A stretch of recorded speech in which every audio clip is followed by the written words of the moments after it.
بسم الله الرحمن الرحيم. يا أيها الذين آمنوا اتقوا الله حق تقاته ولا تموتن إلا وأنتم مسلمون. يا أيها الناس اتقوا ربكم الذي خلقكم من نفس واحدة وخلق منها زوجها وبث منهما رجالا كثيرا ونساء واتقوا الله الذي تساءلون به والأرحام إن الله كان عليكم رقيبا.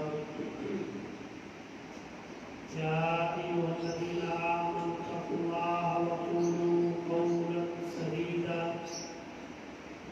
يصلح لكم أعمالكم ويغفر لكم ذنوبكم يا أيها الذين آمنوا اتقوا الله وقولوا قولا سديدا يصلح لكم أعمالكم ويغفر لكم ذنوبكم ومن يطع الله ورسوله فقد فاز فوزا عظيما. قال رب اشرح لي صدري ويسر لي أمري واحلل عقدة من لساني يفقهوا قولي.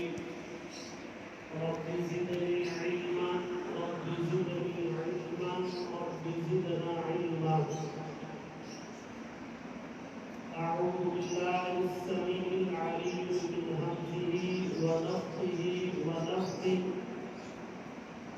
بسم الله الرحمن الرحيم. ومن يتوكل على الله فهو حسبه. وفي مقام آخر فإذا عزمت فتوكل على الله. صدق اللہ العظیم. بھائیوں، دوستوں، ساتھیوں، بزرگوں اور پردہ نشین ماؤں اور بہنوں،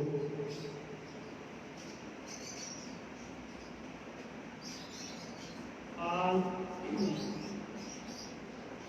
اس موضوع صحبت کو